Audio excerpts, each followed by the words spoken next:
बिस्मिल्लाहिर्रहमानिर्रहीम। अस्सलाम वालेकुम नाज़रीन, आप देख रहे हैं सदाए रमज़ान सहरी ट्रांसमिशन। माह मुबारक का 17वां रोज़ा 17 रमज़ान के जिस रोज़ जंगे बद्र की इब्तिदा हुई। आपकी मेज़बान ज़रियाब राजपूत और मेरे साथ हैं। बिस्मिल्लाहिर्रहमानिर्रहीम, अल्हम्दुलिल्लाहि रब्बिल आलमीन, वस्सलातु वस्सलामु अला सय्यिदिल अंबिया वल मुरसलीन।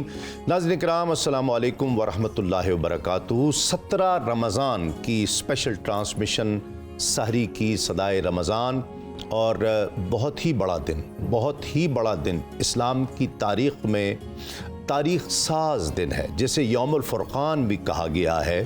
ये हक़ व बातिल का सबसे पहला मारिका, जिसमें आका अलैहिस्सलातु वस्सलाम की शान, अल्लाह की रहमतें देखने से ताल्लुक़। आप आज का प्रोग्राम देखेंगे, ईमान की ताज़गी का बायस होगा इंशाअल्लाह। इस दिन से हम सबको भी, आपको, हम सबको बेपनाह मोहब्बत करनी चाहिए इस दिन से, इसलिए कि ये इस्लाम की बका का दिन था, यौमुल फ़ुरक़ान था, जो तमीज़ का दिन था, हक़ और बातिल में फ़र्क कर देने वाला दिन। आज इस पर बात करेंगे। हमारे साथ मेहमान तशरीफ़ फरमा हैं। तारुफ आपसे किससे करवा देते हैं। मुफ्ती मोहम्मद इशफाक बंदी साहब हमें ज्वाइन कर रहे हैं। अस्सलाम वालेकुम मुफ्ती साहब। उनके साथ तशरीफ़ फरमा है मोहम्मद अमान रसूल साहब। अमान साहब आपका भी बहुत शुक्रिया। अलामा हसन रज़ा बाकर साहब भी हमें ज्वाइन करें। अस्सलाम वालेकुम अलामा साहब। नाज़ ख़ान रसूल सल्लल्लाहु अलैहि वसल्लम की सादत हासिल करेंगे ग़ुलाम फ़रीद चिश्ती साहब। अस्सलाम वालेकुम ग़ुलाम फ़रीद साहब। और इसके साथ साथ हाफ़िज़ निशान इलाही सियालवी साहब भी हमें ज्वाइन कर रहे हैं। जी और हमारे साथ तशरीफ़ फरमा है क़ारी ज़फ़र अली सियालवी साहब। तिलावत से आगाज़ करते हैं। बिस्मिल्लाह। औज़ु बिल्लाहि मिनश शैतानिर रजीम।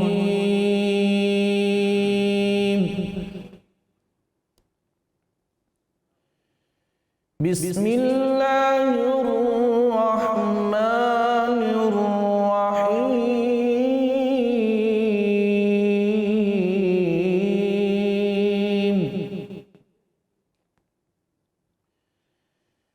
वलक़द नसरकुमुल्लाहु बिबद्रिन वअन्तुम अज़िल्लह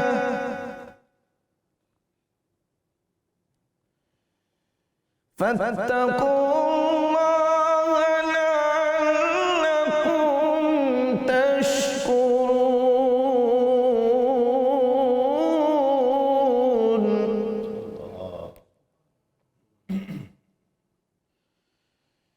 إذ تقولوا للمؤمنين ألن يكفيكم أن يمدكم ربكم ثلاثة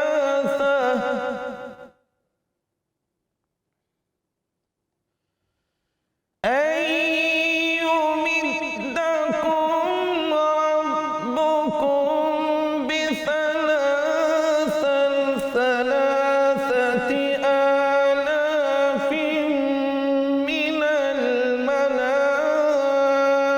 الملائكة منزلين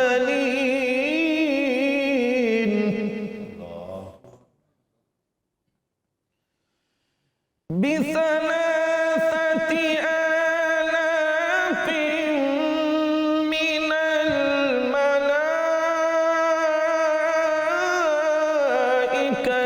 منزلين.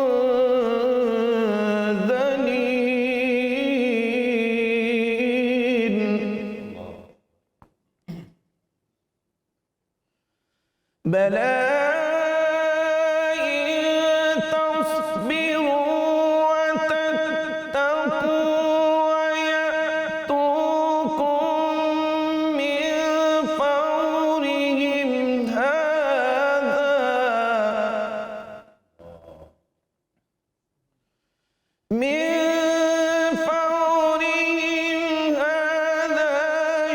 يمددكم ربكم بخمسة آلاف من الملائكة مصومين.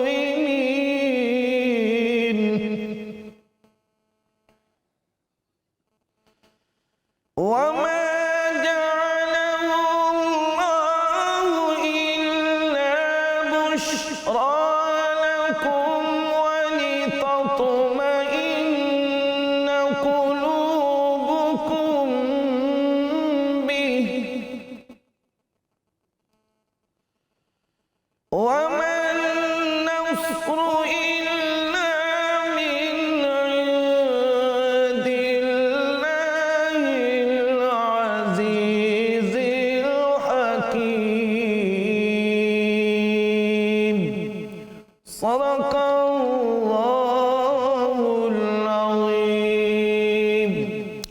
جزاک اللہ قاری صاحب. سورہ آل عمران کی 4 آیات 123, 24 اور 24, 25 اور 26 آیات کی تلاوت کا شرف حاصل کر رہے تھے.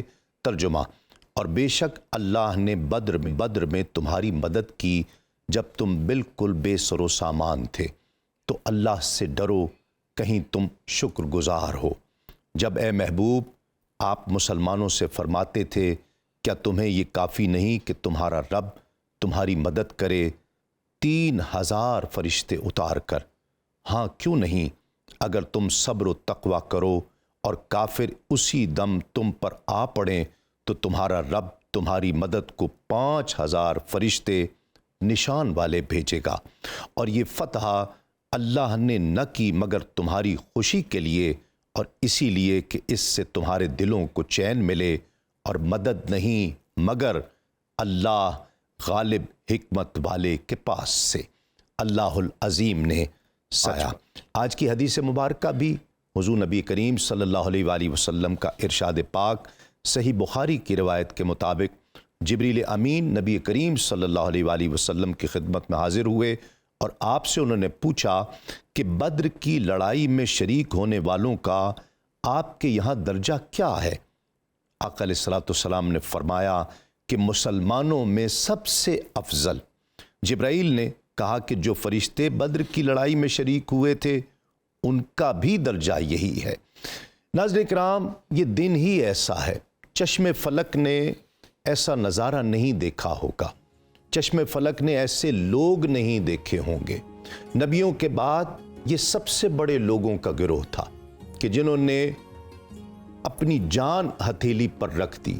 وہ جانے دینے کے لیے ہی آئے تھے، اس لیے کہ اسباب تو تھے نہیں، وسائل تو تھے نہیں، سامنے 3 گنا فوج ہے، اور آقا علیہ الصلوۃ والسلام کی جانثار ساتھی حضور نبی کریم صلی اللہ علیہ وآلہ وسلم کے اللہ اور اس کے رسول کے حکم کی تعمیل کے طور پر اللہ اور اس کے رسول کی رضا اور خوشنودی کے لیے اس میدان میں اکٹھے ہوئے. رمضان کا مہینہ تھا، گفتگو کرتے ہیں اسی حوالے سے. اسباب کیا بنے تھے؟ وہ لوگ جو شیب ابی طالب کی سختیاں جھیل کر آئے تھے، 12-13 سال جنہوں نے انہیں برداشت کیا تھا، لیکن ابھی ہجرت کیے کوئی 1.5 سال کا عرصہ ہوا ہوگا اور تلوار اٹھائی ہے.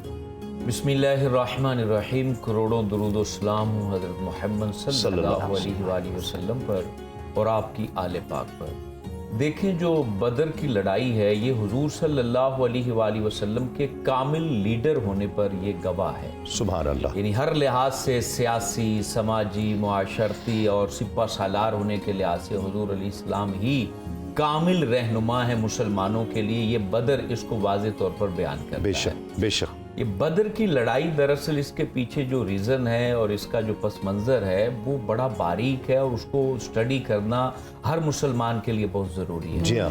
دراصل جب حضور علیہ الصلوۃ والسلام نے اس بات کی دعوت کو عام کیا کہ اللہ ایک ہے اور یہ بت پرستی ہے اور یہ توہم پرستی ہے، اس کی کوئی حقیقت نہیں ہے، جی، اس کے بعد مختلف انداز سے کفار آپ کو تنگ کرتے رہے، پریشان کرتے رہے، اور آپ کو آپ کی دعوت سے پیچھے ہٹانے کی کوشش کرتے رہے. اس کے لیے انہوں نے پروپیگنڈا بھی کیا، آپ کو جو ہے مختلف آفرز بھی کی، آپ کے خلاف جو ہے استہزاء کی تحریک جو ہے وہ جاری کی، مختلف شعراء کی خدمات انہوں نے لیں، دھمکایا بھی، ہر طرح سے انہوں نے کوشش کی کہ اپنی یہ دعوت سے پیچھے ہٹ جائیں، قتل تک کرنے کی کوشش کی. یہ ساری چیزیں آپ کے خلاف ہوئیں، لیکن آپ پیچھے نہیں ہٹے، اور بالآخر اللہ کے حکم سے آپ نے جب ہجرت فرمائی تو آپ نے 19 ماہ جو ہیں وہ صرف اور صرف ریاست مدینہ کو سٹیبل کرنے پر لگائے ہیں. آپ نے کوشش کی کہ اسلام پھیلے، لوگوں کے دلوں کے اندر جو توحید ہے وہ راسخ ہو جائے اور ایک اللہ کی طرف جو ہے لوگ متوجہ ہو جائیں. اس پر آپ نے 19 ماہ کام کیا، اور اس دوران جو ہے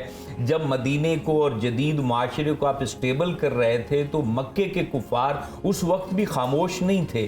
وہ مختلف صورتوں میں وہاں پر موجود جو منافقین تھے، یہود تھے، ان کے ذریعے اس تحریک کو ختم کرنے کی جدوجہد کرتے رہے، جی ہاں، لیکن وہ کامیاب نہیں ہو سکے۔ اب حضور علیہ الصلوۃ والسلام ان 19 ماہ کے دوران آپ اپنی جو ہے وہ عسکری طاقت کو بھی بڑھاتے رہے، آپ اپنے اصحاب کی تربیت بھی کرتے رہے اور ان کو بڑی بڑی آزمائشوں سے ٹکر لینے پر جو ہے وہ ابھارتے بھی رہے، تیار بھی کرتے رہے۔ جی ہاں، لیکن آپ کی دانائی دیکھیں، اس دوران حضور علیہ الصلوۃ والسلام نے مکہ سے جو شام کا پرانا راستہ تھا، جو جدہ کی ساحلی پٹی سے ہوتا ہوا بدر سے نکلتا تھا اور شام پہنچتا تھا، حضور علیہ الصلوۃ والسلام اس دوران جو ہے وہ کسی بھی انداز میں جو جس کو ہم انسانی غفلت کہتے ہیں، اس میں صحابہ کو شکار نہیں ہونے دیا۔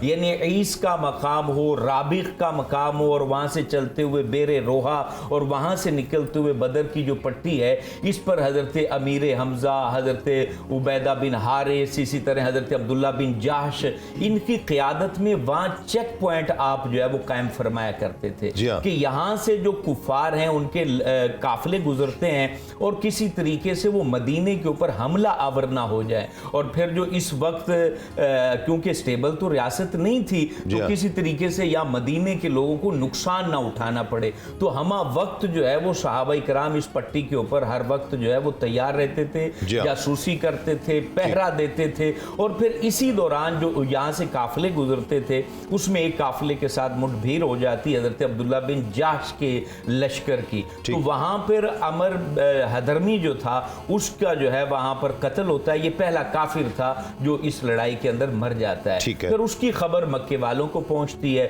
اور اسی دوران پھر بہت بڑا تجارتی قافلہ لے کر ابو سفیان شام سے واپس آتا ہے، اور وہ جب بدر کو کراس کرتا ہے تو اس کو اطلاع ملتی، اس کے جاسوس بتاتے ہیں کہ مدینے کے اندر جو ہے وہ تمہارے قافلے کو لوٹنے کی تیاری ہو رہی ہے۔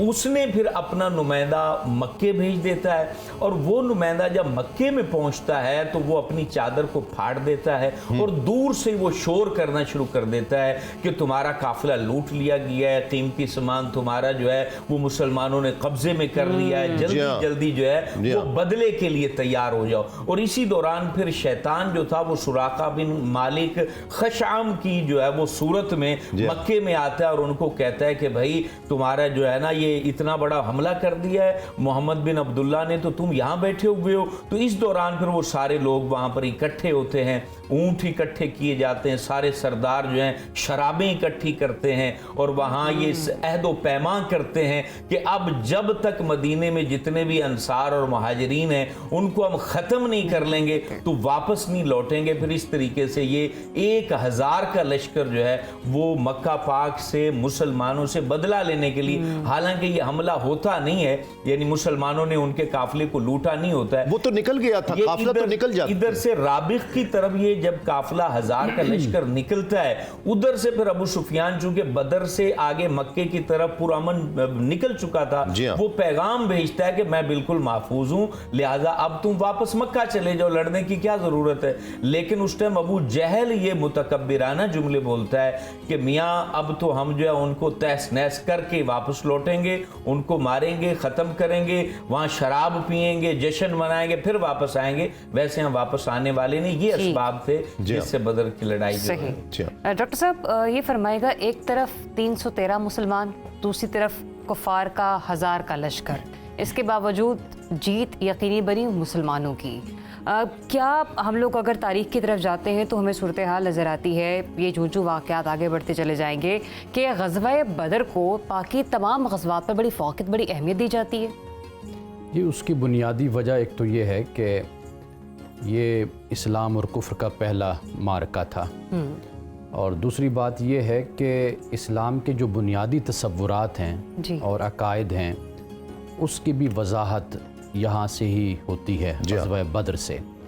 یعنی مثال کے طور پر آپ دیکھیے کہ قرآن پاک نے جو اسلوب اختیار کیا ہے غزوہ بدر کے آغاز اور غزوہ بدر سے پہلے، وہ بتاتا ہے کہ مقصود ہرگز جنگ نہیں ہے۔ جی ہاں، اور اس لیے آپ دیکھ لیجئے کہ انسانی تاریخ میں اس کے لیے حرب یا جنگ کا لفظ استعمال ہوا، لیکن اسلام نے اس کے لیے جہاد کا لفظ استعمال کیا، اور قتال کا بھی ہوا استعمال۔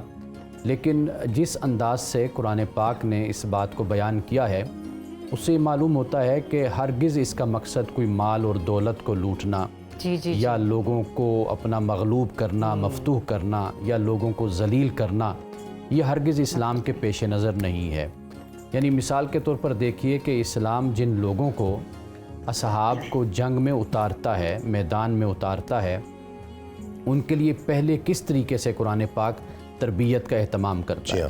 یعنی آپ دیکھیے کہ سورۃ الانفال کے جس میں غزوہ بدر کا ہمیں ذکر ملتا ہے، اللہ سبحانہ و تعالیٰ نے آغاز میں یہی فرمایا کہ اللہ کا تقوی اختیار کرو اور آپس کے معاملات کی اصلاح کرو، اللہ رسول کی اطاعت کرو، اور پھر کہا کہ مومنین وہ ہیں، یعنی ان کی نشانیاں بتاتے ہوئے کہ اذا ذکر اللہ واجلت قلوبہم، کہ جب اللہ کا ذکر کیا جاتا ہے تو ان کے دل کانپ اٹھتے ہیں، وَإِذَا تُلِيَتْ عَلَيْهِمْ آیَاتُ زَادَتْهُمْ ایمانا، اور جب قرآن کی تلاوت ہوتی ہے تو ان کا ایمان بڑھ جاتا ہے، وَعَلَىٰ رَبِّهِمْ يَتَوَكَّلُونَ، یہ صرف اپنے رب پر توکل کرتے ہیں، الَّذِينَ يُقِيمُونَ الصَّلَاةَ وَمِمَّا رَزَقْنَاهُمْ يُنْفِقُونَ، کہ جو نماز قائم کرتے ہیں اور اس سے جو ہم نے ان کو دیا خرچ کرتے ہیں۔ اب سورۃ النساء میں دیکھیے اللہ سبحانہ و تعالیٰ نے فرمایا کہ الم تر الی الذی قیل لهم کفوا ایدیکم واقیموا الصلاۃ وآتوا الزکاۃ، کیا نہیں دیکھتے آپ کہ ان لوگوں کو یہ کہا گیا ہے، اب اس میں یعنی ایمان والے بھی شامل ہیں سب، کہ بھئی اپنے ہاتھوں کو روکے رکھو، نماز قائم کرو، زکوٰۃ ادا کرو،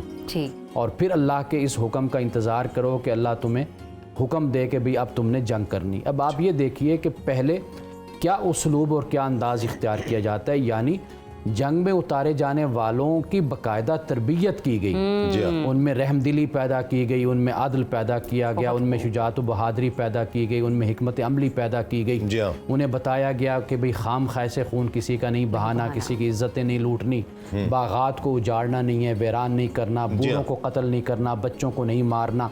تو باقاعدہ صحابہ اپنے ویژن میں بالکل کلیئر تھے، اپنے کانسیپٹ، جنگ کے اصول وضع کیے گئے، یہ پہلی دفعہ انسانی تاریخ میں ہوا۔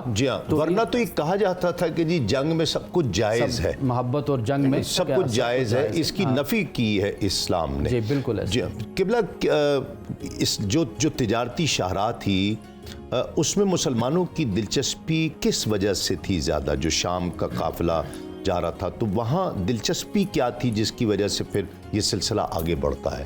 بسم اللہ الرحمن الرحیم۔ اب دیکھیے جنگ بدر سے پہلے ایک صحابی رسول عمرے کی غرض سے گئے تھے مکہ، تو وہاں پر ابو جہل اور ان کا آمنا سامنا ہوا، تو ابو جہل نے انہیں دھمکی دی کہ ہم آپ کو مکہ میں عمرہ نہیں کرنے دیں گے بیت اللہ کا۔ تو خیر وہ تو بیت اللہ کو اللہ سے نسبت نہیں دیتے تھے، لیکن اس گھر کا تمہیں ہم طواف نہیں کرنے دیں گے۔ تو صحابی رسول کو انہوں نے وہاں پہ سختی کی اور وہاں سے نکل جانے کی دھمکی بھی دی۔ تو وہاں پر انہوں نے ایک جملہ کہا کہ اگر تم ہمارے لیے یہ راستہ بند کر دو گے تو یہ مت بھولنا کہ ایک راستے پہ ہماری بھی نگاہ ہے جہاں سے تم لوگ گزرتے ہیں۔ اچھا، تو اسے پتہ چل گیا یہ وہی اشارہ ہے کہ جو مکہ کے بڑے قریش کے سردار تھے ان کے تجارتی قافلہ شام کی جانب جایا کرتا تھا، اور وہ یہی اشارہ تھی جس کی طرف اب آپ نے اشارہ کیا، یعنی اس اشارہ سے مسلمان غافل نہیں تھے کہ اگر وہ ہمیں کوئی نقصان پہنچائے تو جو اصل ان کی ایک اقتصادی شہرگ ہے وہ ہمارے قبضے میں ہے، ہم بھی چاہیں تو انہیں اقتصادی طور پر مفلوج کر سکتے ہیں، اور اس لیے انہیں ناز جو اپنی طاقت اور گھمنڈ پہ تھا وہ مال و دولت کی بنا پہ تھا، اور اسی وجہ سے جب وہ قافلہ آ رہا تھا، حالانکہ مسلمانوں کا بالکل یہ ارادہ نہیں تھا یا رسول اللہ صلی اللہ علیہ وآلہ وسلم کو ان کے مال دنیا سے دلچسپی نہیں تھی، بلکہ یہ تو صرف ابو سفیان نے اپنی غلط فہمی کی بنیاد پر یا ایک شرارت کی بنیاد پر خبر پہنچا دی وہاں پر، اور اس کی وجہ سے وہ لشکر وہاں سے چل پڑا۔ لیکن مسلمان اس بات سے بخوبی آگاہ تھے کہ ہم اس شاہراہ پر اچھی طرح نظر رکھتے ہیں کہ اگر انہوں نے ہمیں نقصان پہنچانے کی کوشش کی تو ہم بھی انہیں اقتصادی طور پر مفلوج کر سکتے ہیں۔ اور پھر جب وہ قافلہ تو دوسری طرف چلا گیا تو اب یہاں پر رسول اللہ صلی اللہ علیہ وآلہ وسلم کو جب خبر پہنچ گئی کہ مکہ سے بھی ایک قافلہ نکلا ہے کہ جو مسلمانوں پہ شب خون مارنا چاہتا ہے، اب یہاں پر بھی رسول اللہ صلی اللہ علیہ وآلہ وسلم کی حکمت دیکھیے، انہوں نے یہ انتظار نہیں کیا کہ جب وہ بالکل مدینہ منورہ کی سرحد پہ پہنچ گئے تو ہم بھی سرحد پہ کھڑے ہو کے وہاں پہ دفاع کریں گے۔ آپ نے کہا نہیں، दुश्मन का अपने दरवाजे पे पहुंचने का इंतजार न करो, वाह वाह वाह वाह, बल्कि क्या जितना तुम अपनी सरहदों से बाहर निकल के उसे रोक सकते हो उसे रोकना चाहिए। हालांकि मदीना और अगर आप देखिए बदर का फासला वो 70-80 मील बनता है। जी हाँ, आपने इतनी दूरी पे जाके, यानी उस वक्त जब फासला भी तय किया जाता था ऊंटों पर, घोड़ों पर या पैदल चल के, तो ये अच्छी खासी मुसाफत थी। आपने बदर पे जाके फिर पहले वहां पे पड़ाव डाल लिया, इसलिए आपको पता था कि वो लोग भी यहाँ पे पड़ाव डालेंगे। फिर कहते हैं कि वहां बदर वो मकाम था चूंकि कुआं था, तो वहां पे लोगों को पानी की तलब होती थी, तो काफिले उस जगह पे रुका करते थे। ठीक है। फिर उसके जो 4 अहम स्ट्रेटेजिक पॉइंट्स थे, रसूल ने पहले वहां पर सहाबा किराम को मुतय्यन कर दिया। जी हाँ, और फिर वहां पे कुछ ऐसे असबाब भी थे। अब रसूलुल्लाह सल्लल्लाहु अलैहि वसल्लम ने जंग से एक रात पहले सहाबा को बता दिया इस मकाम पर फलां काफिर मारा जाएगा, अल्लाह, इस जगह पर फलां काफिर इस हालत में कत्ल किया जाएगा। और वो रावी फरमाते हैं कि जितना आपने फरमाया था रात को, उससे एक लकीर भी आगे या पीछे नहीं हुई। सारे वहीं मौजूद थे, वहीं पड़े हुए पाए गए, वहीं उनके लाशें पाए गए। नाज़रीन किराम, ये मुक़द्दस ज़िक्र जारी रहेगा एक वक्फे के बाद, और ये असबाब के हवाले से, और फिर ये भी हमने जानने की कोशिश की कि क्या वजूहात थी कि वो लोग जो सितम सहते रहे यहाँ मदीने पाक में जब आते हैं तो फिर वो तलवार उठाते हैं, मुकाबले के लिए आते हैं, और फिर अल्लाह की रहमत भी उतरती है। एक वक्फा लेते हैं, वक्फे के बाद लौटते हैं इस यकीन के साथ आप कहीं नहीं जाएंगे। रहिए सदाए रहमत।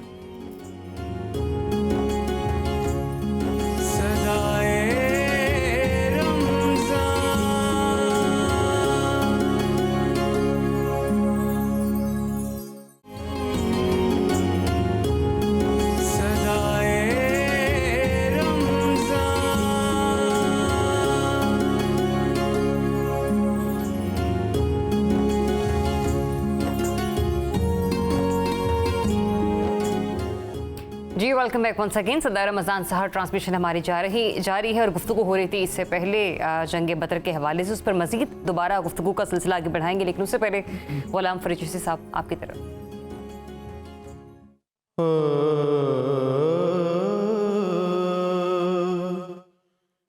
इलाही जिंदगी यूं ही बसर हो, इलाही जिंदगी यूं ही बसर हो,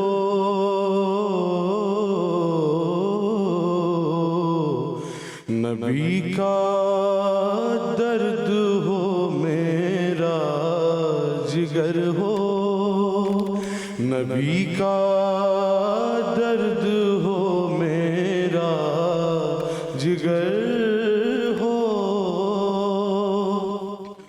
मेरी आँखों में भी इतना असर हो, मेरी आँखों में भी इतना असर हो कि यहाँ तड़पूं मदीने में खबर हो, यहाँ तड़पूं मदीने में खबर हो, मेरे मौला मुझे वो दिन दिखा दे, मेरे मौला मुझे वो भी दिन दिखा दे, नबी का आस्था हो मेरा सर हो, नबी का आस्था हो मेरा सर हो, गुलामों की खबर रखते हैं आका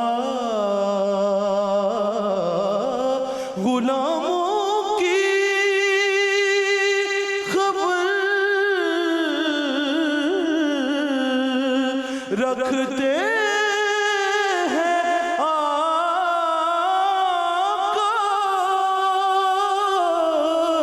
गुलामों की खबर रखते हैं आका। वो आका ही नहीं जो बेखबर हो, वो आका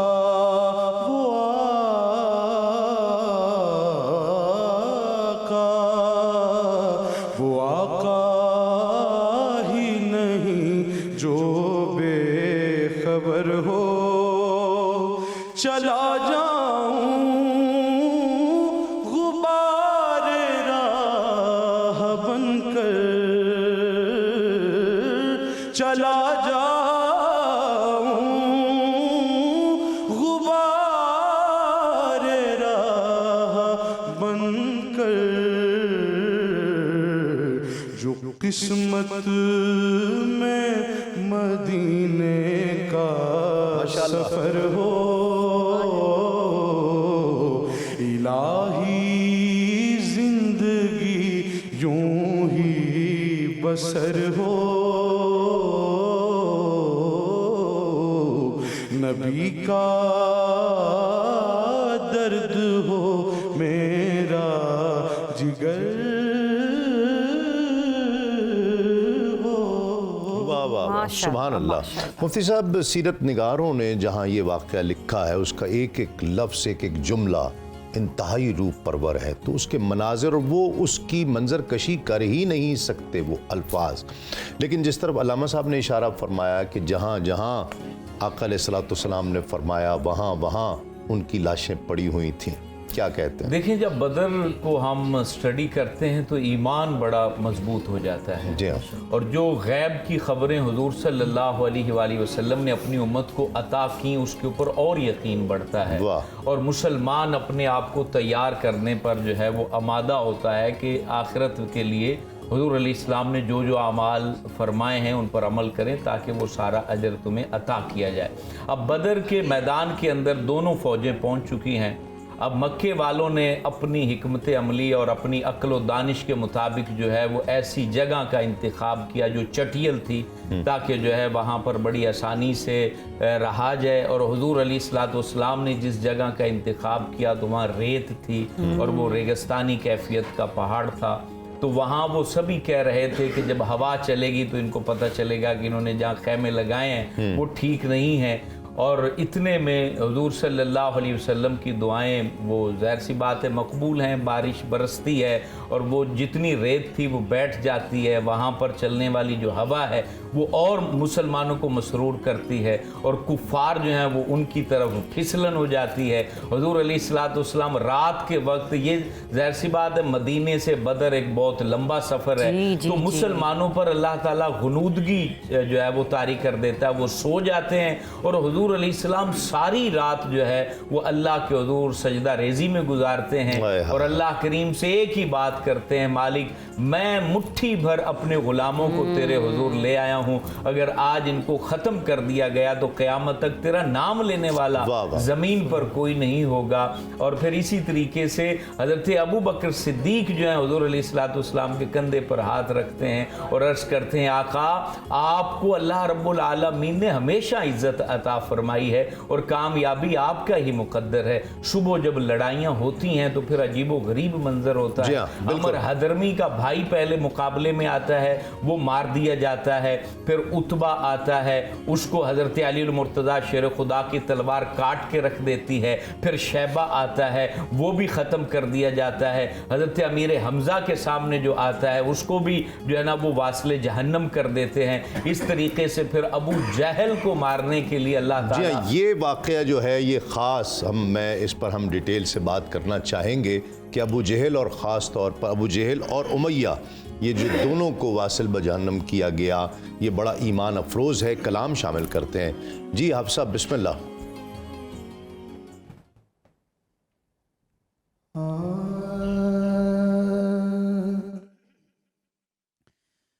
मेरी जिंदगी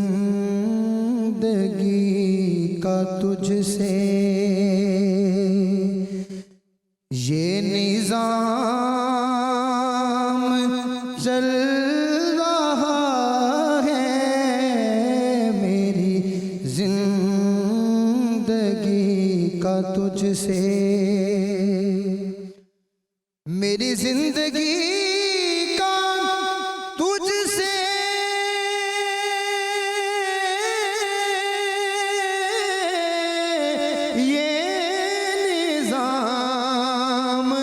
چل رہا ہے تیرا راستہ سلامت میرا کام چل رہا ہے تیرا راستہ سلامت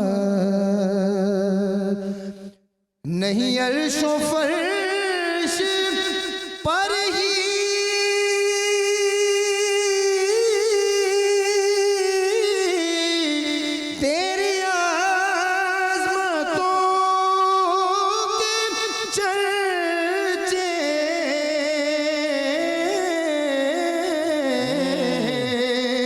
نہیں عرش و فرش پر ہی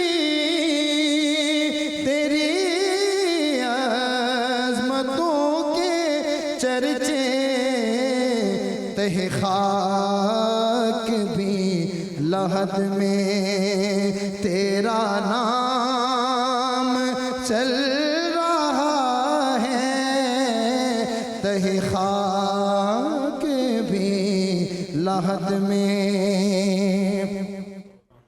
وہ برابری کا تو نے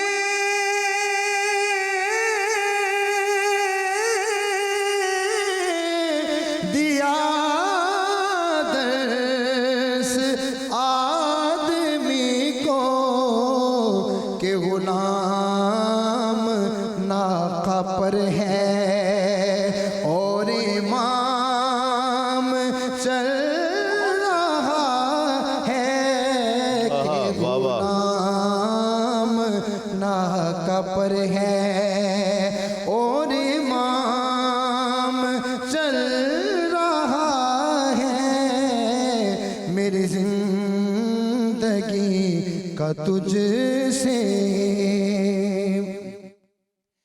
کسی وقت یا محمد کی صدا کو میں نہ بھولا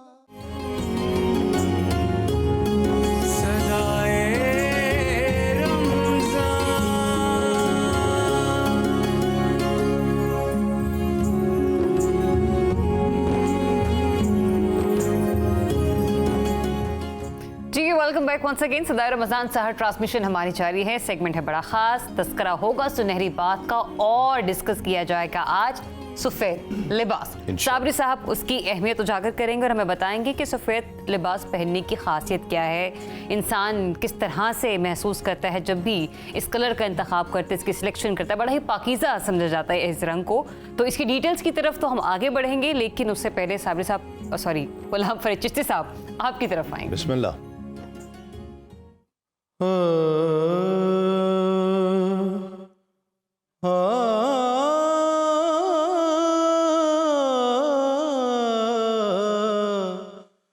روح بیتاب ہے کونین کے سلطان آجا, روح بیتاب ہے کونین کے سلطان آجا, روح بیتاب ہے کونین کے سلطان آجا, کچھ تو ہو جائے میرے, کچھ تو ہو جائے میرے درد کا درمان آجا, کچھ تو ہو جائے میرے, اے میرے دل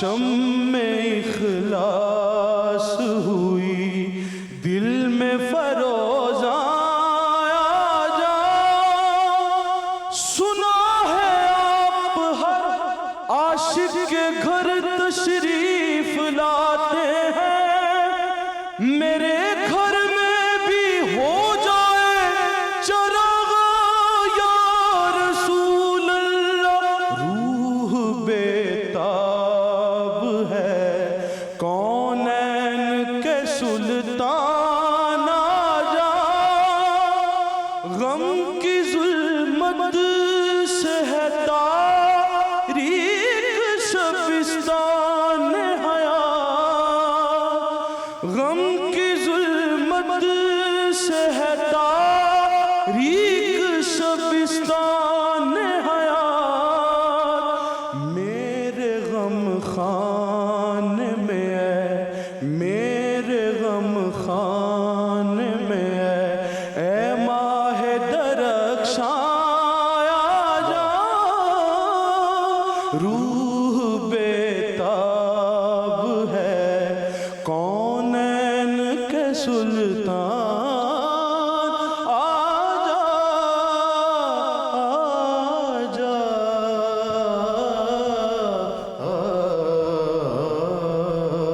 ماشاءاللہ ماشاءاللہ ماشاءاللہ ماشاءاللہ ناظرین کرام، وقت ہے سنہری بات کا، اور آج کی سنہری بات سفید لباس کے تعلق سے ہے، سفید رنگ کے لباس کے تعلق سے۔ حضور نبی کریم صلی اللہ علیہ وآلہ وسلم بہت سی روایات سے ملتا ہے کہ آقا علیہ الصلوۃ والسلام سفید رنگ کے لباس کو پسند فرمایا کرتے۔ اس کا ہرگز یہ مطلب نہیں ہے کہ سفید رنگ کے علاوہ آقا علیہ الصلوۃ والسلام نے کوئی اور رنگ زیب تن نہیں فرمایا، لیکن سفید رنگ کو پسند فرمایا، یہ روایات سے اس کے ثبوت ملتے ہیں۔ حضرت سمرہ رضی اللہ تعالیٰ عنہ روایت کرتے ہیں کہ حضور نبی کریم صلی اللہ علیہ وآلہ وسلم نے ارشاد فرمایا کہ سفید رنگ کا لباس پہنا کرو، یہ صاف ستھرا ہے، یہ زیادہ صاف ستھرا ہے، اور اپنے مردوں کو اسی رنگ میں، سفید رنگ میں کفن دیا کرو اور دفنایا کرو۔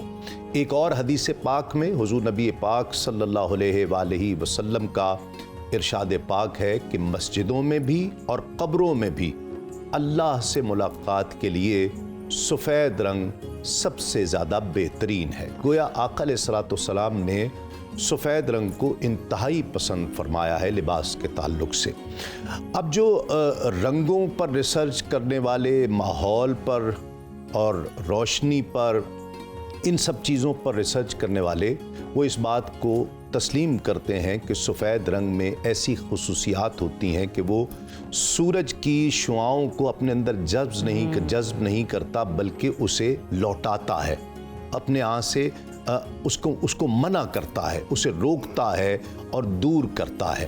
سفید رنگ جذب نہیں کرتا ہے۔ کہتے ہیں میڈیکل سائنس اس حوالے سے کہتی ہے کہ جسے سکن الرجی ہو جائے وہ سفید رنگ کا لباس پہنا کرے تاکہ وہ الرجی ٹھیک ہو جائے۔ بہت سے لوگ ہیں جو سکن الرجی کا شکار ہوتے ہیں، اللہ تعالیٰ ان کو صحت عطا فرمائے، ان کے لیے ڈاکٹرز کہتے ہیں کہ وہ سفید رنگ کا لباس پہنے۔ اس کے علاوہ ہائی بلڈ پریشر والے لوگ بھی میڈیکل سائنس کہتی ہے اگر سفید رنگ کا لباس پہنیں گے تو وہ بلڈ پریشر ان کا نارملائز ہو جائے گا۔ اس کے علاوہ میڈیکل سائنس تو یہ بھی کہتی ہے کہ یہ کینسر کا بھی تریاق ہو سکتا ہے اگر سفید رنگ کا لباس پہنا جائے۔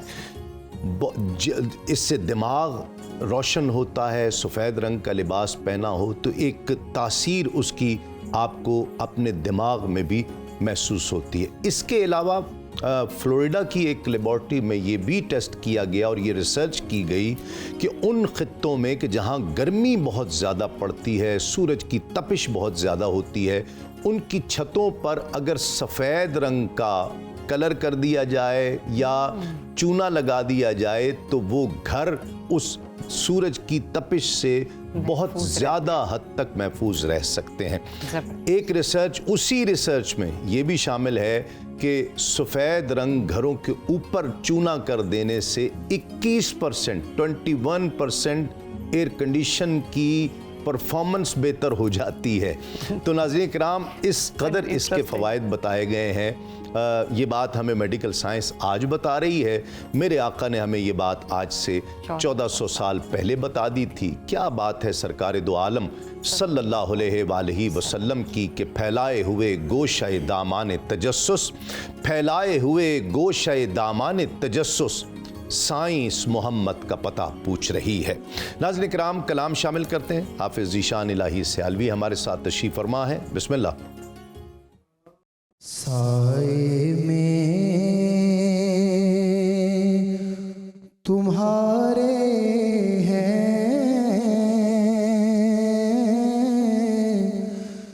किस्मत ये हमारी है, कुर्बान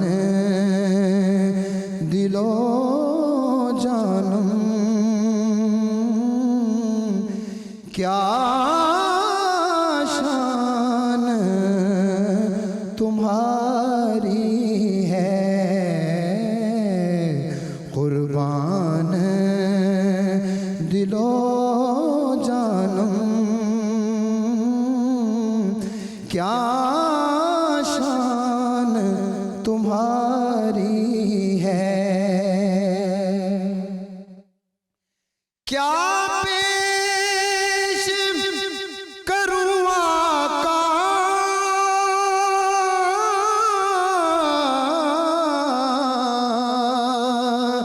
क्या शान हमारी है,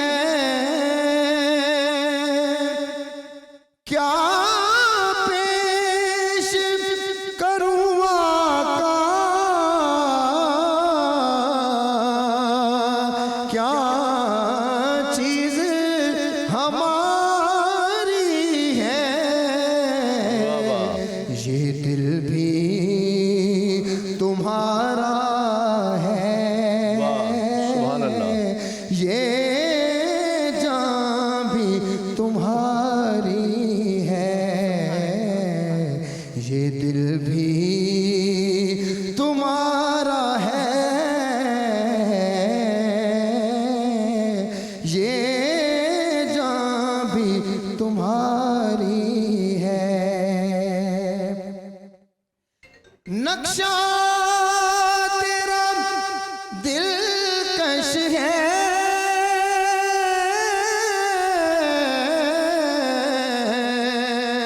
सूरत तेरी प्यारी है, जिसने भी तुम्हें देखा सो जान से वारी है, जिसने भी तुम्हें देखा सो जान से वारी है।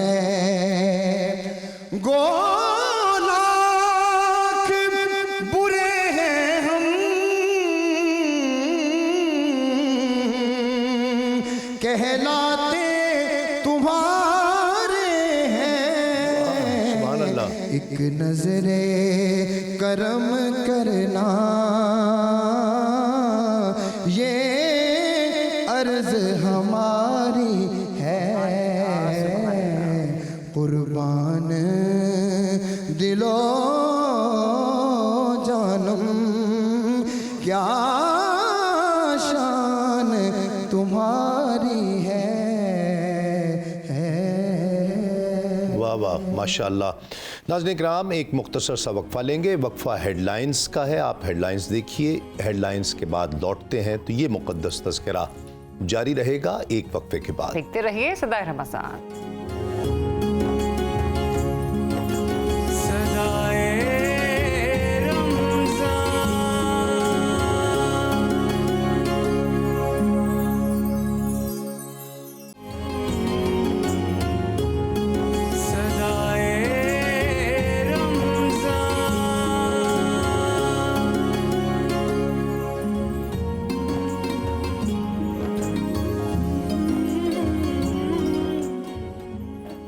जी वेलकम बैक वंस अगेन सदार रमजान सहर ट्रांसमिशन में एक बार फिर से आपको खुशामदीद कहती हूँ और ये सेगमेंट बड़ा ही प्यारा है और बहुत से इस सेगमेंट का इंतज़ार भी कर रहे होते हैं। आज हम आपको लेकर चल रहे हैं जनाब मुल्तान और वहाँ की एक मस्जिद का आपको विजिट करवाने जा रहे हैं। और कहा यह जाता है इस मस्जिद के बारे में कि ना तो इस मस्जिद के अंदर फूल हैं, ना ही कोई आसपास बागात हैं और ना ही अतर का छिड़काव यहाँ पर किया जाता है, लेकिन इसके बावजूद भी ये मस्जिद माशाल्लाह हर वक्त महकती रहती है। तो देखिए मुल्तान की ये मस्जिद कैसी दिखती है।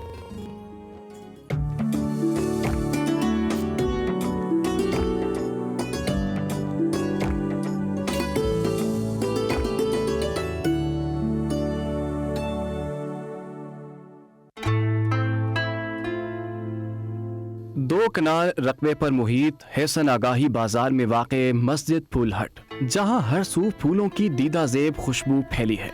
ये पुरस्कार खुशबू कहां से आती है, ये एक राज है। लेकिन लोगों का मानना है कि किसी दौर में मस्जिद के अतराफ में फूलों की दुकानें हुआ करती थीं, जिसके बायस खुशबू का बसेरा है। मस्जिद का मीनार 125 फुट ऊंचा है। दरवाजों पर खूबसूरत कंदाकारी, जबकि दीवारों पर सुनहरी हुरूफ में कुरानी आयात लिखी गई हैं। जामनी और सब्ज शीशों की मीनाकारी ने मस्जिद की खूबसूरती को चार चांद लगा दिए हैं।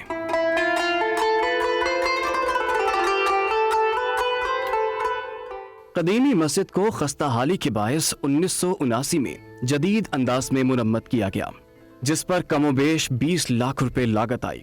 वसीओ अरीज मस्जिद में 1000 नमाजी बैक वक्त नमाज अदा कर सकते हैं।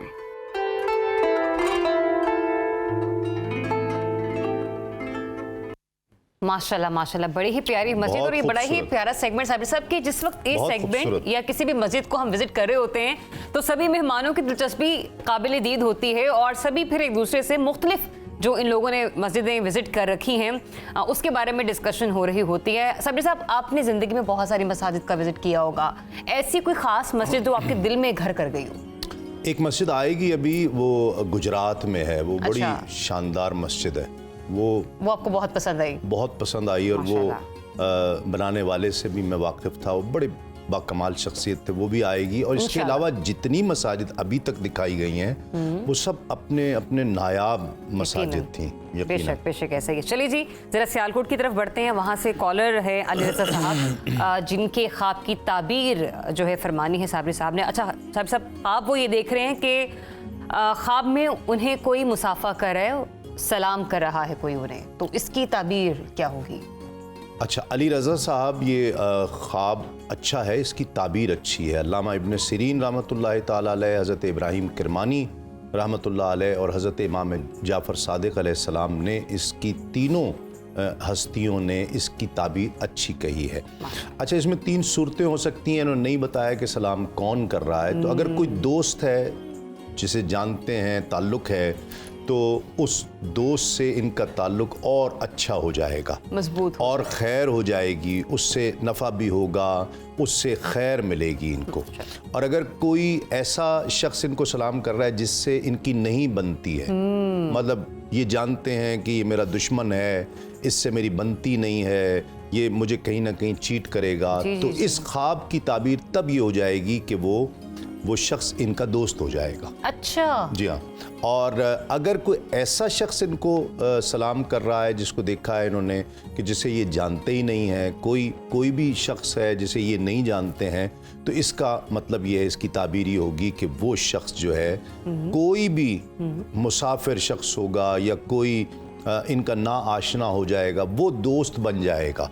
अच्छा, और वो इनका आशना होगा और उससे इसको खैर मिलेगी। मतलब तीनों सूरतों में नफ़ा है, खुशी है और लोग इन्हें पसंद फरमाएंगे, फिर चाहे वो दोस्त हो, कोई अनजान अजनबी हो या फिर कोई इनका दुश्मन हो। खैर तीनों में खैर है, अल्लाह ताला खैर फरमाए। जी हाँ, हम जिक्र कर रहे थे ग़ज़वा बद्र का और फिर अल्लाह की मदद व नुसरत उतरी, जिसका कुरान मजीद में भी तज़किरा है। फरिश्ते बाकायदा उतरे और शैतान जो खुद मौजूद था वो फरिश्ते देख के ही तो भागा था। जी बिल्कुल ऐसे ही।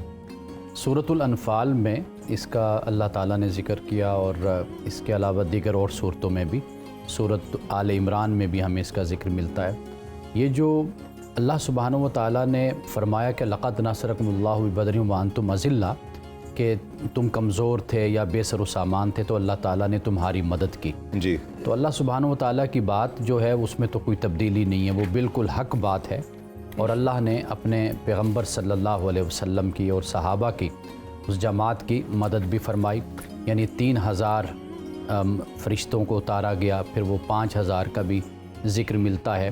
قرآن پاک اس بات کو بیان کرتا ہے کہ جیسے ایمان کا درجہ ہوتا ہے اسی حساب سے خدا کی مدد آسمان سے اترتی ہے۔ ٹھیک ہے، یعنی یہ بڑی بنیادی بات ہے، وہ اس لیے کہتے ہیں کہ فضائے بدر پیدا کر فرشتے تیری نصرت کو جی ہاں، اتر سکتے ہیں گردوں سے قطار اندر قطار اب بھی۔ جی ہاں، تو اصل بات یہی ہے کہ تھے وہ 313 جن کے پاس 2 گھوڑے تھے اور غالباً کچھ 70 اونٹ تھے، جی ہاں، اس سے بڑی کوئی تعداد نہیں تھی۔ دوسری طرف اتنی بڑی فوج تھی، 1000 کا لشکر تھا، اور ان کے پاس بہت ساز و سامان جی ہاں، اور عیاشیاں، اصل میں ان کا سارا اترانہ اور تکبر ہی اسی پر تھا۔ 10 اونٹ تو کہتے ہیں وہ ذبح کیا کرتے تھے، روزانہ 10 اونٹ ذبح کیا کرتے تھے کھانے کے لیے، یعنی اتنا سامان تھا ان جی، کے پاس۔ تو لیکن ادھر جو صورتحال تھی ظاہری طور پر، یعنی بے سر و سامان، یہ بات ہمیں ذہن میں رکھنی چاہیے کہ جس کے ساتھ خدا ہوتا ہے اس کو پھر دنیا کا سامان اس کے پاس کم زیادہ ہو، اس کی کوئی وقت نہیں ہوتی، اس کی کوئی اہمیت نہیں ہوتی۔ تو ادھر بے شک بہت ساز و سامان تھا، لیکن ادھر بے سر و سامان ہی تھی ظاہری طور پر۔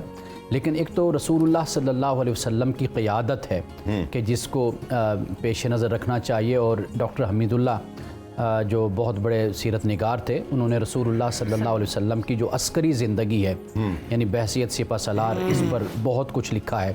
اس میں کوئی شک نہیں کہ اللہ کی طرف سے نصرت اتری، لیکن زمین پر بھی تو ایک حکمت عملی اور ایک اسٹریٹجی بنائی گئی کہ جس کے مطابق پھر اس جنگ کو جیتا گیا۔ یعنی ایک چھوٹی سی بات دیکھیے کہ صحابہ اکرام رضوان اللہ تعالیٰ علیہم اجمعین سے رسول اللہ صلی اللہ علیہ وسلم مشورہ فرمایا کرتے تھے ہر معاملے میں۔ تو یہ معاملہ تھا کہ بھئی مدینے میں رہ کر جنگ کی جائے یا مدینے سے باہر کی جائے۔ تو منافقین کا تو اسی پر اصرار تھا کہ شہر میں رہ کر جنگ کی جائے، جبکہ شہروں میں رہ کر کبھی جنگ نہیں کی جاتی۔ تو صحابہ کے ساتھ مشورہ کر کے یہ طے پایا کہ بھئی مدینے سے باہر جا کر، اور اسی بنیاد پر عبداللہ ابن ابی اپنا لشکر لے کر، اپنے لوگ لے کر واپس آ گیا تھا اختلاف کر کے کہ بھئی آپ نے شہر کے بجائے کیوں آپ نے غزوہ بدر کا انتخاب کیا۔ تو اللہ سبحانہ و تعالیٰ نے، یعنی ایک تو اللہ کی مدد، دوسرے پھر رسول اللہ صلی اللہ علیہ وسلم کی فراست نبوت اور حکمت عملی، اور پھر صحابہ کی جماعت کہ حضرت مقداد اور حضرت سعد بن عبادہ نے پہلے ہی جس طرح الفاظ بیان کیے کہ سعد بن عبادہ نے کہا کہ اگر آپ ہمیں حکم دیں گے سمندر میں کود جانے کا تو ہم سمندر میں کود جائیں گے، اور حضرت مقداد نے یہ کہا کہ یا رسول اللہ ہم آپ کو وہ جواب نہیں دیں گے جو حضرت موسیٰ علیہ السلام کی قوم نے جواب دیا تھا۔ سبحان اللہ۔ ایک وقفہ لیں گے، وقفے کے بعد لوٹتے ہیں اور یہ مقدس ذکر جاری رہے گا۔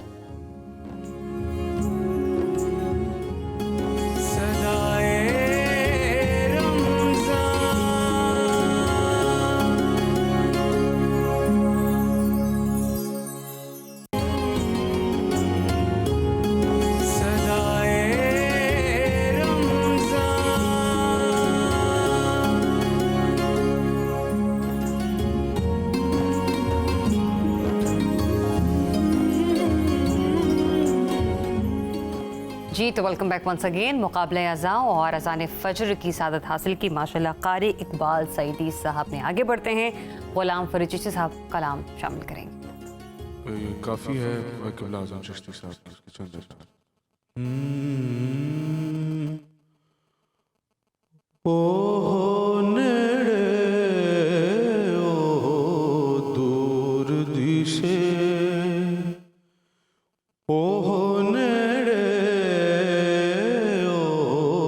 دور دیشے سانو ہر تھاں یار دا نور دسے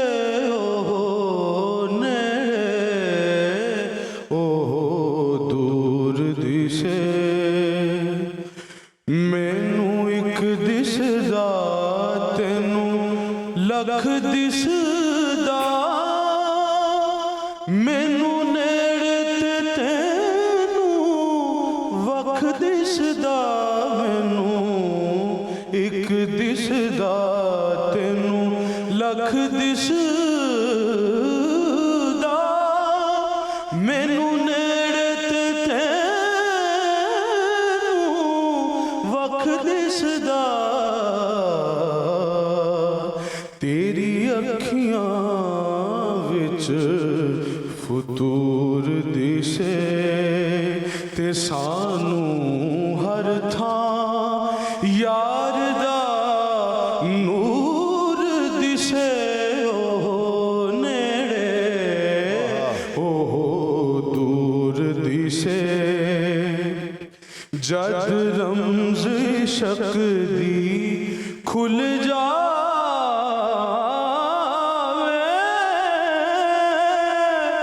ਸਭ ਮਸਜਿਦ ਮੰਦਿਰ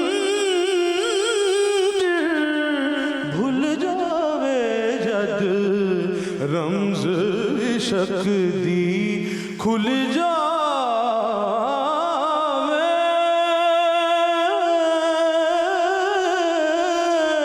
ਸਭ ਮਸਜਿਦ ਮੰਦਿਰ ਭੁੱਲ ਜਾਵੇ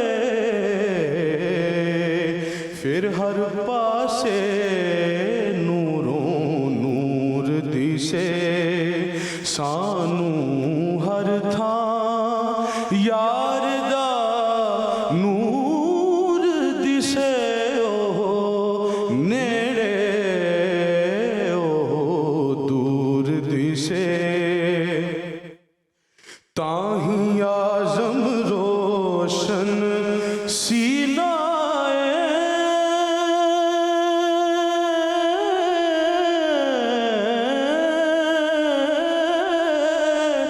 ਮੇਰੇ ਦਿਲ ਵਿੱਚ ਸ਼ਹਿਰ ਮਦੀਨਾ ਏ ਤਾਹੀਂ ਆਜ਼ਮ ਰੋਸ਼ਨ ਸੀਨਾ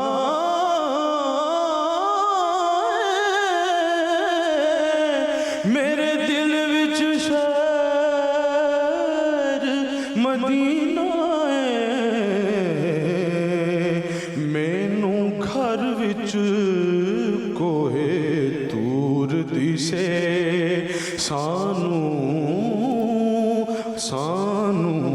ਹਰ ਥਾਂ ਯਾਰ ਦਾ ਨੂਰ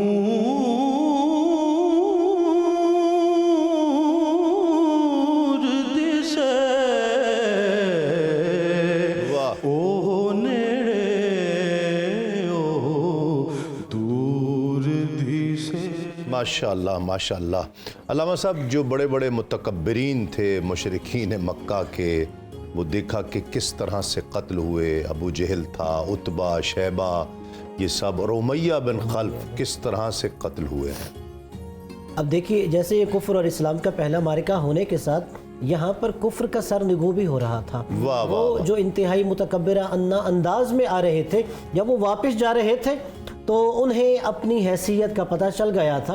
अब जैसे अबू जहल जो उस वक़्त कुफ्र की सिपासालारी कर रहा था, जी हाँ। और देखिए कत्ल से पहले जब ये चला था तो इसने बड़ा अजीब एक जुमला कहा था।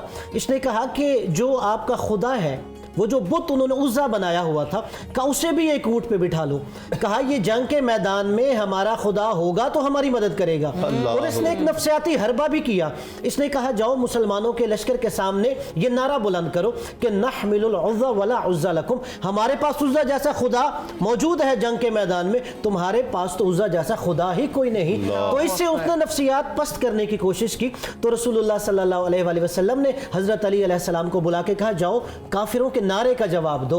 यानी बस औकात जैसे तलवार का जवाब तलवार से दिया जाता है, तो नारे का जवाब नारे से दिया जाता है। तो अमीरुल मोमिनीन अलैहिस्सलाम ने लश्कर कुफ़ार से कहा अल्लाहु मौलाना वला मौला लकुम, कि काफिरों अल्लाह हमारा मौला है, तुम्हारा तो मौला ही कोई नहीं। और वही जब जंग का मैदान सज गया तो दो सहाबी रसूल जो अंसार के बच्चे थे, जनाब मुआज़ और जनाब मुअव्वद, अब्दुर्रहमान बिन औफ कहते हैं कि मेरे दाएं बाएं ये दोनों बच्चे खड़े थे। उन्होंने मुझे चुटकी भर के कहा कि चचा बताइए कि इनमें से अबू जहल कौन सा है। तो मैंने कहा बच्चों तुम क्यों पूछ रहे हो? कहा हमने सुना है कि वो रसूलुल्लाह सल्लल्लाहु अलैहि वसल्लम की शान में गुस्ताखियां करते हैं, इसलिए आज हम उस गुस्ताख को खत्म करना चाहते हैं। कहने मैंने ताज्जुब हुआ कि ये बच्चा और मुझसे सवाल कर रहा। कहा फिर जो मेरे बाएं तरफ बच्चा खड़ा था उसने भी मुझे चुटकी भर کے پوچھا کہ چچا بتائیے نا ان میں کون ہے؟ میں نے کہا ابھی تمہیں بتاتا ہوں. پھر میں نے لشکر کفار میں دیکھا ابو جہل وہاں چل رہا تھا, گھوڑے پر سوار تھا. تو میں نے اشارہ کیا وہ دشمن رسول ہے. کہا وہ بچے عقاب جیسی تیزی کی ساتھ جھپٹے اس کے اوپر, اور کہتے ہیں وہ چونکہ گھوڑے پہ سوار تھا اور یہ پیدل چل رہے تھے, ایک نے اس کے گھوڑے کی ٹانگوں پہ وار کیا اور دوسرے بچے نے ابو جہل کی ٹانگ پہ وار کیا, وہ گھوڑے سے نیچے گر گئے اور اس کے بعد جو ہے آپ نے اسے فنار کیا. اور اکرمہ بن ابی جہل نے جب دیکھا تو وہ بچے کی جانب بڑھا اور کہتے ہیں یہ حالت تھا 100 کے شہادت کہہ دیجئے یا بہادری کا, ایک بچے کا بازو کٹ گیا, لٹک رہا تھا, اس نے وہی بازو اپنی ہی ٹانگ کے نیچے رکھ کے اسے جدا کر دیا اور پھر اس کے بعد ابو جہل کا سر تن سے. کیا بات. ناظرین کرام ایک وقفہ لیں گے, وقفے کے بعد یہ ذکر جاری رہے گا. دیکھتے رہیے صدائے رمضان.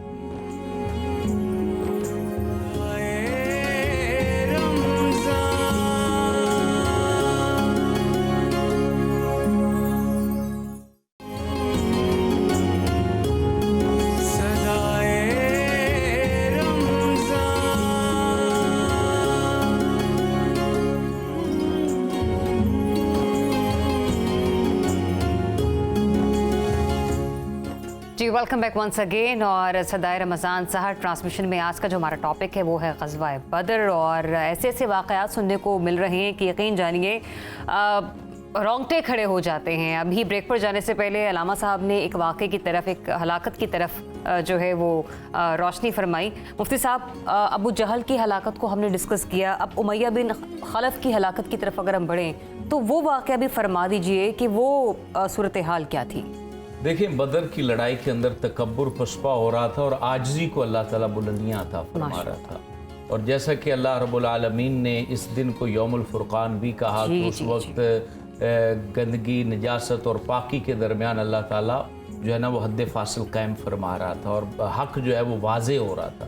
تو یہ جتنے متکبرین تھے جو روندتے تھے مسلمانوں کو مکہ پاک کی زمینوں میں اور مکہ پاک کی گلیوں میں, ان کی پیٹھوں کو داغا جاتا تھا اور ان کو جو ہے اتنا مارا جاتا تھا کہ ان کے سینوں پر, جیسے حضرت بلال حبشی کے سینے پر امیہ جو ہے وہ پتھر رکھتا تھا اور پھر اس کے گلے میں جو ہے وہ رسی ڈالتا تھا اور مکے کے لڑکوں کو کہتا تھا کہ ان کو کھینچو, اور ان کو جب کھینچا جاتا تو ان کی جو جلد تھی چرخ چرخ کی آوازیں آتی تھیں اور لو لہان ہو جاتی تھی زمین مکہ کی. حضرت بلال حبشی پر اتنا ظلم کیا جاتا. پھر اللہ تعالیٰ نے بازی کا پانسا پلٹا اور بدر کی لڑائی میں پھر وہی ظالم امیہ بدر کے میدان میں زخمی حالت میں لیٹا پڑا تھا اور اس کے سینے کے اوپر حضرت بلال حبشی کا پاؤں تھا. اور پھر اس منظر کو زمین اور آسمان نے دیکھا اور قیامت تک کی اس شاخ کو یہ بات بتا دی کہ اگر تم نے دامن رسول کو نہ چھوڑا تو عزت تمہارے ساتھ ہی رہے گی,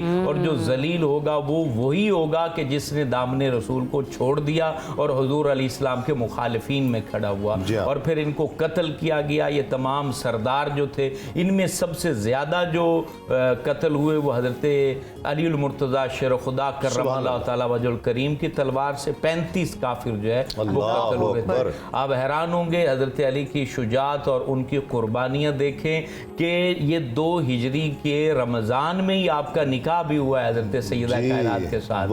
اب آپ دیکھیں کسی کا اگر اس وقت نکاح ہوا تھا یا بعد میں ہوا, لیکن یہ کہ شادی کی بات چیت چل رہی ہے اور اس دوران پھر لڑائی آ جاتی ہے اور پھر بندہ اس بات کی پرواہ نہ کرے کہ میری تو شادی ہونے والی اور وہاں جا کے بڑے بڑے سرداروں کے ساتھ مٹ بھیڑ کرے, تو یہ اگر کسی کے حصے میں آئی ہے تو حضرت علی شیر خدا کے حصے میں آئی ہے. اور پھر ان سارے ظالموں کو پھر اٹھایا گیا اور بدر کے کنویں میں ڈالا گیا. جب کنویں میں ڈال دیا تو پھر رسول اللہ صلی اللہ علیہ وآلہ وسلم اس کنویں کے کنارے پر کھڑے ہوئے اور آپ نے ارشاد فرمایا, اے بدبختو, میرے ساتھ جو اللہ نے وعدہ کیا اس کو میں نے دیکھ لیا کہ اللہ نے پورا کیا. اب جو تمہیں میں بتاتا تھا کہ اللہ کا وعدہ ہے, تم نے اگر اسلام کو قبول نہ کیا تو ذلیل و رسوا ہو جاؤ گے. اب بتاؤ تم نے اس کو دیکھ لیا. تو حضرت عمر فاروق اعظم عرض کرتے ہیں, حضور یہ تو مر گئے ہیں اور یہ وہاں پر بے حس پڑے ہوئے ہیں, تو آپ کی گفتگو کو سن رہے ہیں. تو یہ اس بات پہ دلیل ہے یہ حدیث مبارکہ کہ جو لوگ مر جاتے ہیں ان کو جو ہے اگر آپ بات کرتے ہیں تو ان تک اللہ تعالیٰ عالم برزخ میں آپ کی بات پہنچا دیتا ہے. تو پھر حضور علیہ السلام نے کہا کہ جس طرح تم سن रहे हो, इसी तरीके से ये भी मेरी बात को सुन रहे हैं। अल्लाह तो ये अकबर। अगर वो कुफार सुन रहे हैं आलम दुनिया से आलम बरज़ख में, तो फिर सहाबा इकराम, आले बैत अतहार और अंबिया इकराम अलैहिमुस्सलाम हमारी बातों को क्यों नहीं सुनेंगे? जी हाँ, अब एक तो ये दीन की मदद और नुसरत के लिए, और कुरान हमें बता रहा है कि ये महबूब की खुशी के लिए था। ये पहलू भी इसका जो इस ग़ज़वे का है कि वो आका अलैहिस्सलाम की खुशी के लिए रब ताला वाज़े तौर पर फरमा रहा है। जी बिल्कुल, कुरान पाक में भी इस बात को बयान किया गया है और रसूलुल्लाह सल्लल्लाहु अलैहि वसल्लम की अहादीस भी। देखिए, पैगंबर की जो ज़िम्मेदारी है और जो फ़र्ज़ है जो अल्लाह की तरफ से लाजिम किया गया, रसूलुल्लाह सल्लल्लाहु अलैहि वसल्लम ने उसे बहुत ही बेहतरीन तरीके से उसको आपने निभाया, आपने उसको अदा किया। और अल्लाह सुब्हानहू व तआला इसलिए कि कुफ़ार के मुकाबिल और जो मुशरिकीन हैं उनके मुकाबिल रसूलुल्लाह सल्लल्लाहु अलैहि वसल्लम की ताईद, नुसरत और जिस तरह कामयाबी मुसलमानों को अता की गई, तो इसमें वाकई अल्लाह ने रसूलुल्लाह सल्लल्लाहु अलैहि वसल्लम की जो खुशी है और आपकी रज़ा है उसको आपने दिखाया मुसलमानों को, इंसानों को, कि अल्लाह अपने रसूल की जो खुशी है और खुशनुदी है उसको प्रेफर करता है, उसको तरजीह देता है। आप देखिए कि जो कैफियत ग़ज़वा बद्र में पैदा हुई और जिस अंदाज से रसूलुल्लाह सल्लल्लाहु अलैहि वसल्लम ने अल्लाह की बारगाह में दुआ की, वो जैसे मुफ्ती साहब ने भी बयान किया था कि आपके दोशे मुबारक से जो चादर थी वो नीचे गिर गई, तो सैयदना अबू बकर सिद्दीक़ रज़ियल्लाहु तआला अन्हु ने उठाकर आपके दोशे मुबारक पर आपके कंधों पे रखी, और एक रवायत में आता है कि पीछे से यूं आपको, जिसे हम कहते हैं ना, जफ्फा मार लिया मोहब्बत से। वाह वाह वाह। तो ये अंदाज़ था। रसूलुल्लाह सल्लल्लाहु अलैहि वसल्लम अल्लाह की बारगाह में गिरियाज़ारी कर रहे थे, तो अल्लाह की तरफ से फिर इसका जवाब उतरा कि ऐ नबी सल्लल्लाहु अलैहि वसल्लम, आपकी यानी खुशनुदी और आपकी जो रज़ा है वो हमारे पेश नज़र है, तो हम आपको इसमें कामयाबी और कामरानी और फ़तह से हम आपको हमकिनार करेंगे। फरिश्तों ने भी बाकायदा तौर पर जंग में हिस्सा लिया। बेशक ऐसा ही है कि जैसा कि कुरान मजीद में इसकी तरफ इशारा भी है कि मुसलमानों की मदद के लिए फ़रिश्ते भी अल्लाह ने नाजिल फरमाए, इसलिए कि तो कुछ ज़ाहिरी असबाब के तहत मदद हो रही थी और कुछ गैर भी इमदाद के तहत मदद हो रही थी। यही वजह थी तो 313, मगर जब उन्हीं सफ़ों में मलाइका भी खड़े हो गए, यानी 1000 से 5000 मलाइका तक की रिवायात हैं। अब ख़ुद सोचिए, जब हज़ारों का लश्कर था तो ये भी जब वो काफिर देखते थे मुसलमानों को तो उन्हें सिर्फ 313 नज़र नहीं आ रहे थे, वो अक्सरियत नज़र आ रहे थे। नफ्सियाती तौर पर भी गोया अल्लाह तबारक व तआला ने मुसलमानों को गलबा अता किया और काफिरों को मगलूब कर रहा था। और देखिए फिर अमली तौर पर सिर्फ यही नहीं कि वो मलाइका जो थे सिर्फ सफ आराई में खड़े थे, बल्कि नुसरत कर रहे थे, मदद कर रहे थे।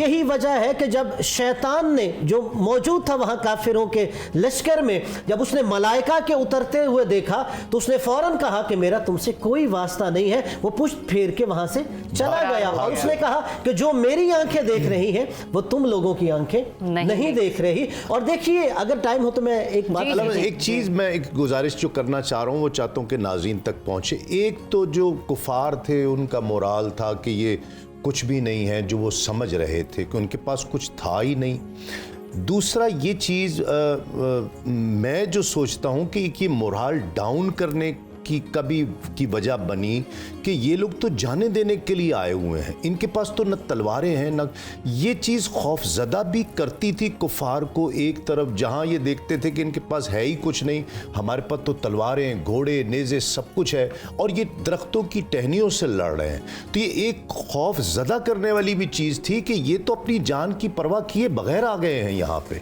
अब देखिए, यहाँ पर कुफ्र और इस्लाम के मानने वालों के दरमियान जो एक फ़र्क था वो अकीदा आखिरत पे ईमान था। काफिर अकीदा आखिरत पे ईमान नहीं रखते थे, वाह वाह वाह, मुसलमान अकीदा आखिरत पे ईमान रखते थे। ये फर्क था। और उन्हें पता था कि अगर हम यहाँ से दूसरे जहान में चले जाएंगे तो जैसे रसूलुल्लाह सल्लल्लाहु अलैहि वसल्लम ने फरमाया कि तुम्हारे खून का पहला कतरा जमीन पर नहीं गिरता शहीद का, उससे पहले तुम्हारे गुनाह माफ हो जाते, मलाइका तुम्हारा इस्तिकबाल कर रहे होते हैं। दर हकीकत जो आखिरत पे ईमान नहीं रखता वो कहता है मरूंगा सब कुछ खत्म हो जाएगा, मगर जो आखिरत पे ईमान रखता था वो तो तमाम मुसलमान शौके शहादत लेके आए हुए थे। जी हाँ। और यही वजह 8 तलवारें थी मुसलमानों के पास, वो जो 313 थे उनमें से सिर्फ 8 के पास शमशीरें थी, बाकी सब कैसे लड़ रहे थे? वो जो नेज़े थे वो भी कोई रोमन लांसेस नहीं थे, जी हाँ। उन्होंने खुद लाठियों के आगे फल बांधे हुए थे, और बाकी मुसलमान हाथों में छड़ी पकड़ के, लाठी पकड़ के, पत्थरों के साथ जंग कर रहे जी थे। हाँ। मगर जो शौक़े शहादत था वो इश्क उन पे गालिब था, और जो आखिरत पे ईमान था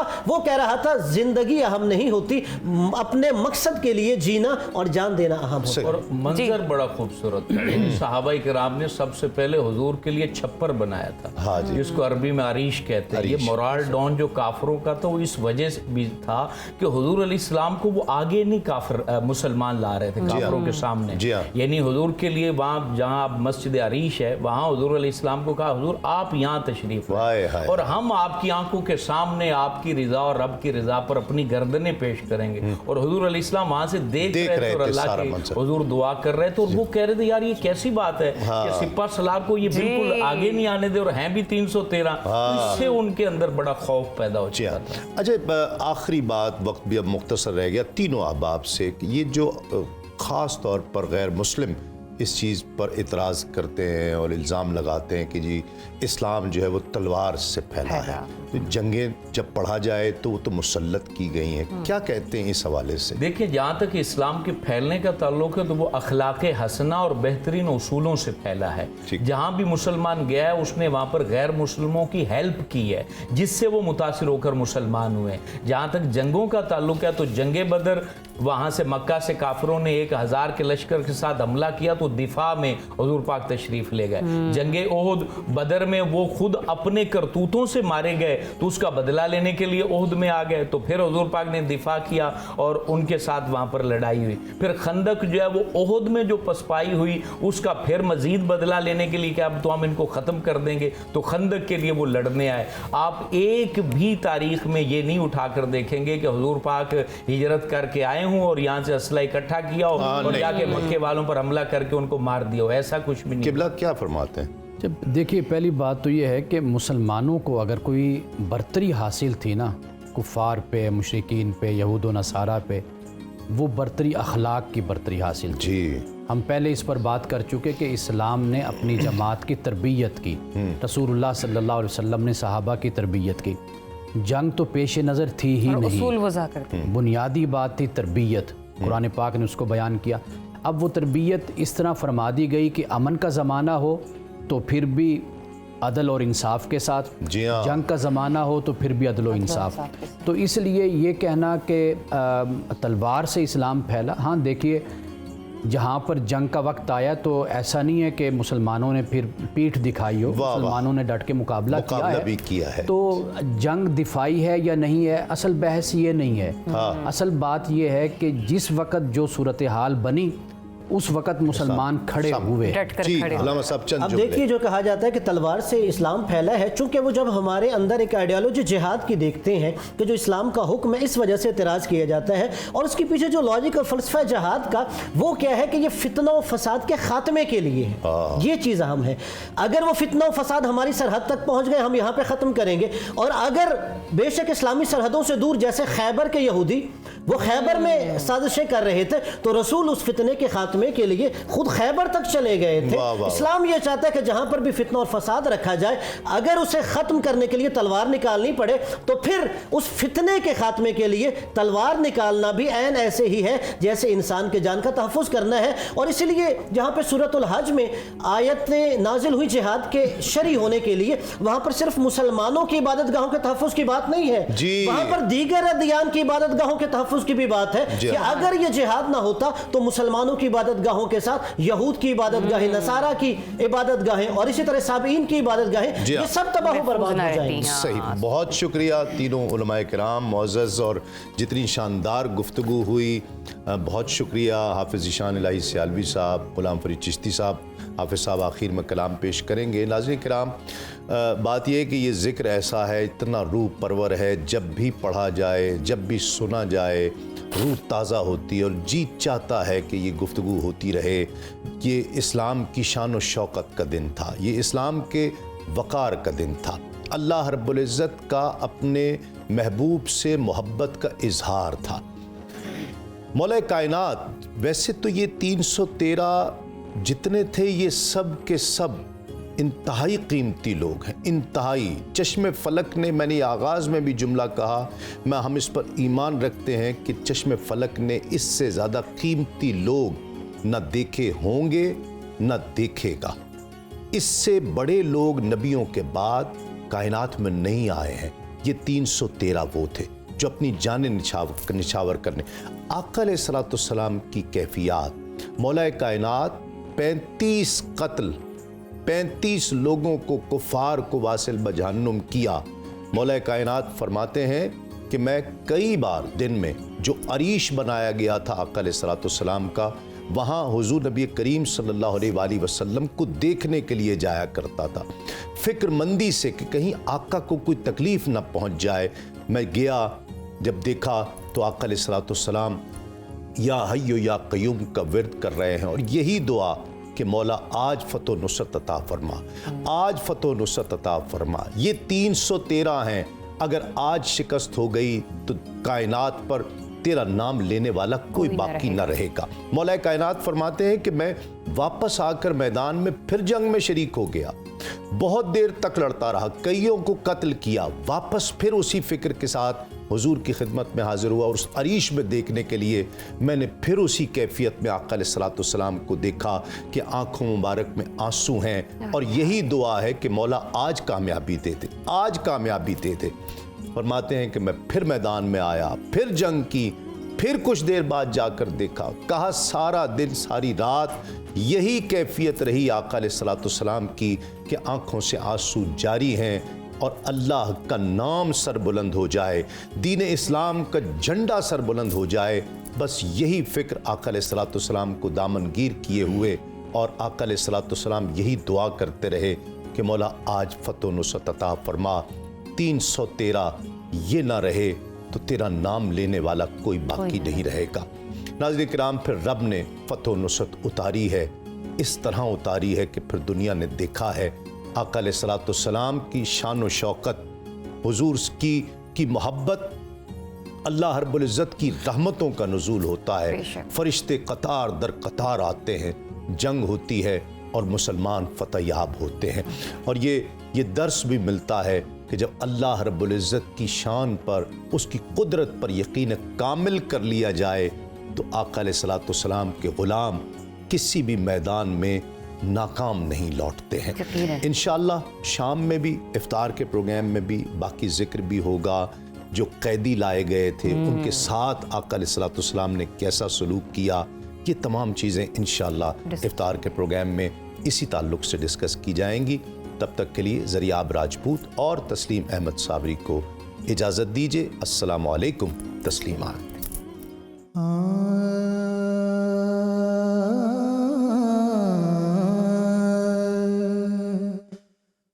मैं लजपाला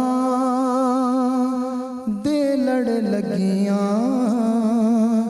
मेरे तू गम परे रहंदे।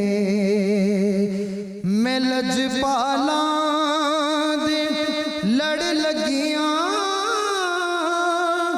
मेरे तू गम परे रहंदे। मेरी आसां उम्मीदां दे सदा बूटे हरे रहंदे। मेरी आसां उम्मीदां दे सदा बूटे हरे रहंदे। ख्याल यार विच में मस्त रहना, हाँ दिने राती। ख्याल यार विच में मस्त रहना, हाँ दिने राती। मेरे दिल विच सजन वसदे, मेरे दीदे ठरे रहंदे। मेरे दिल विच सजन वसदे, मेरे दीदे ठरे रहंदे। दुआवां रल करो संगियो